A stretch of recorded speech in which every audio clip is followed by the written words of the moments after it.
So, questions, let's go back to that. Any questions on that?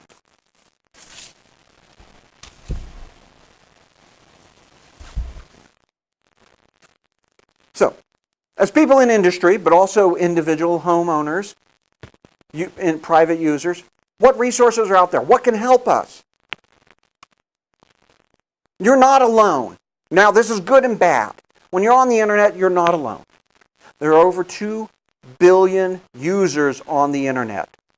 Some of them are attacking your systems every day, and you're not immune. Small business owner, you're not immune. A grandmother on a computer on your home, you're not immune. They will use your system to either get your personal information. Yeah, maybe you don't have a lot of money in the bank. Maybe you don't have credit cards. But they can use your computer to attack other people's computers. They can sit and watch what's going on, find out who you're communicating with. If you're a grandmother on a computer, they find out who your grandchildren are you're communicating with and get through you to them. They'll send emails to your grandchildren claiming to be you, asking for help. Or vice versa, the grandchildren sending to your grandmother, Grandma. Well, this happened to a friend of mine. I'm stuck in Europe. I lost I got robbed and everything. Can you wire money to me? This was a phone call, not even an email. It was a phone call. Grandma, this is your granddaughter. Betty, is that you? Yes, it's Betty. Just gave her information. I don't know if you knew I was traveling in Europe. You were? I thought you were still at school. No, I took a trip. I'm going with a friend of mine, and we've been robbed, and I need help. Mom, my parent, no one else in the family can help me, but I know you have some money. Wire me, $1,000 so I can get home, $2,000 so I can get home. Grandma wants to help. Doesn't even know how to wire money, but said, just go down to the bank. They'll tell you how to do it. Friend almost did it. Then she thought about it for a second and called her daughter and said, where's Betty? Oh, she's at school. She's not in Europe? No, she's still going to school. And everything was fine. And they don't care that they're stealing from your grandmother. They don't care. These are bad guys. Grandma's susceptible. You're susceptible. Your Facebook link to her makes her vulnerable. How dare you? Think about it. And they're attacking all the systems, small businesses. They're trying to get in, steal intellectual property information from the small businesses. You got an innovative idea. It's now in North Korea, South Korea, China, Bulgaria, Hungary, East Hampton. It could be anywhere. Somebody's stealing and breaking into your system and taking things. But the good thing, the good news, there's free resources available on the internet. There's certain websites where they're legitimate, not the thing that's emailed to you that says, oh, your computer's been attacked, run this free virus scanner. No, that's not what it is. But there are availables. And there's low-cost resources available. There are some web-based resources.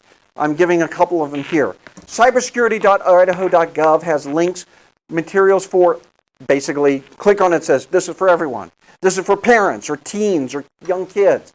This is for educators. This is for state agencies. This is for industry. And they have links to resources. And this is a government website. Links to resources, training materials, awareness things. And I'm going to go to some of the other links that they have. State of Idaho is part of the Multi-State Information Sharing and Analysis Center. And there's the website there, misic.cisecurity.org. It's primarily for state, local, and tribal agencies, for government agencies. Free membership, people can join if they're a legitimate agency. There's advisories, there's newsletters. Some of these you can link to. Anybody can grab and look and read them. Okay, links to training materials and videos, awareness videos you can send to your employees. White papers and reports, things about how to deal with a potential intrusion, an attack.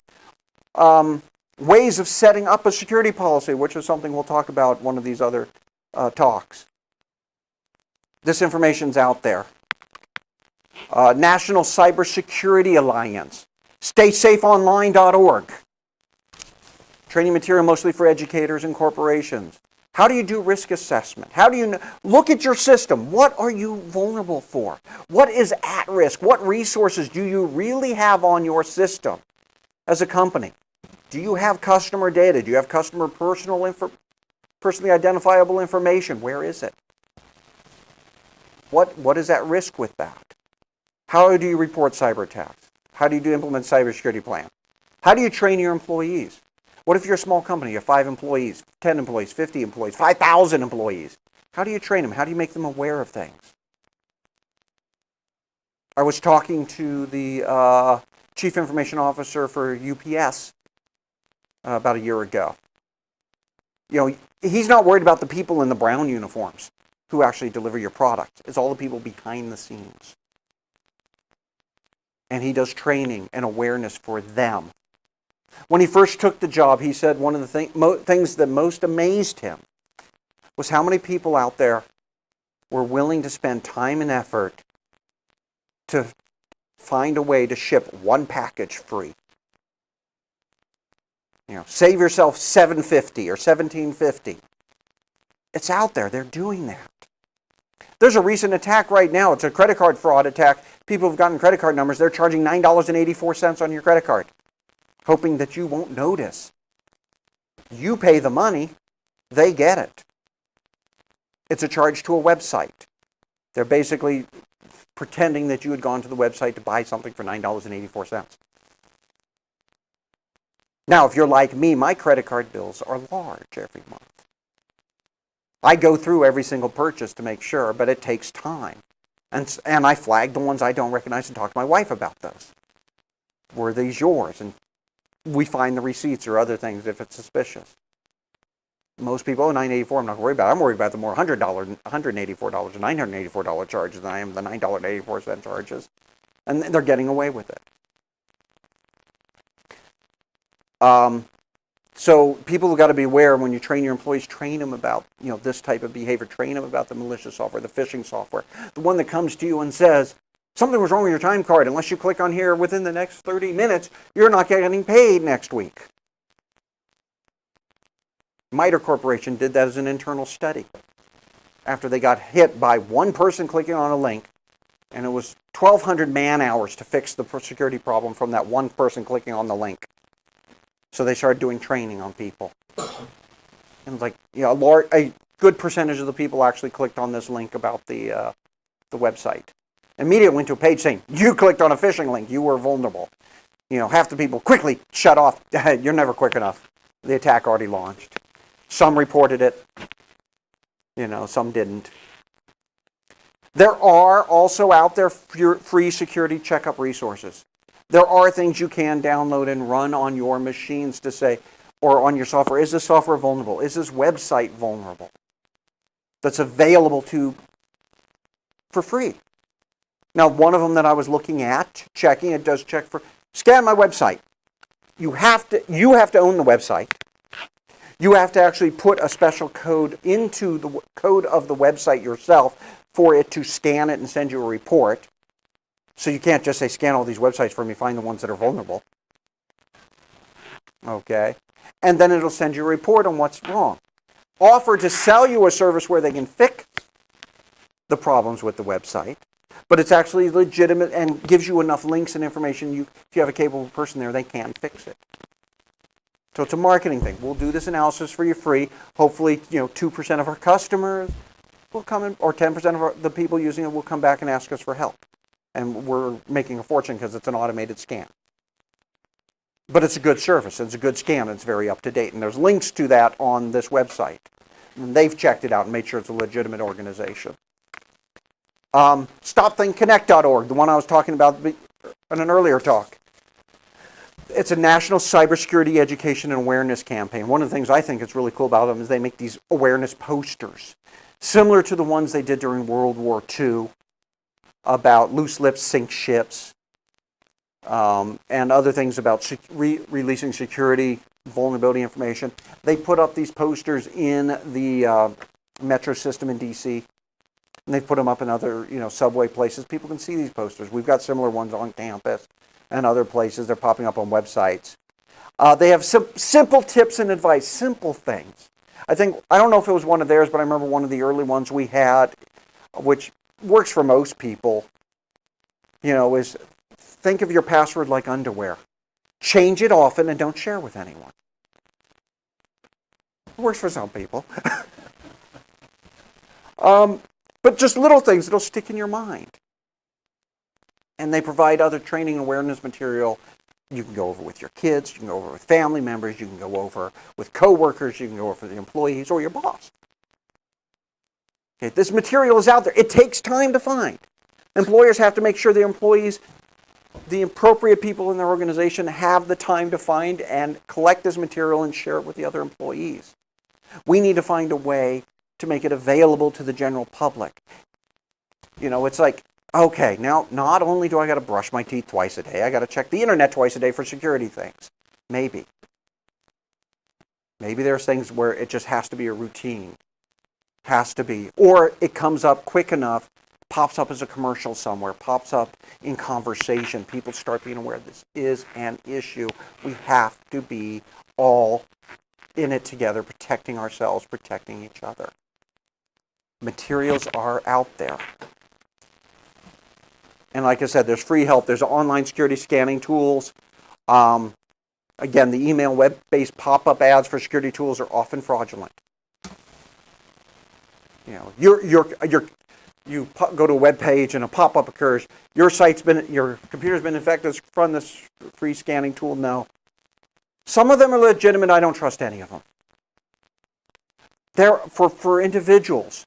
Office supply stores like Staples, Office Depot, many other vendors, some computer stores, gaming stores, provide free PC scanning and PC repair services.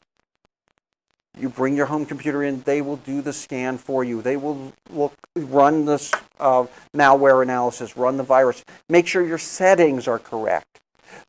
National organizations and government agencies have put together a list of good security settings for your computer, and the software can help you check that.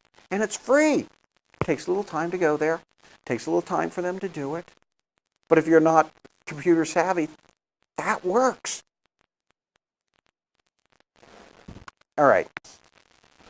Last thing on this. Analysis paralysis, which is a problem we see in industry too often.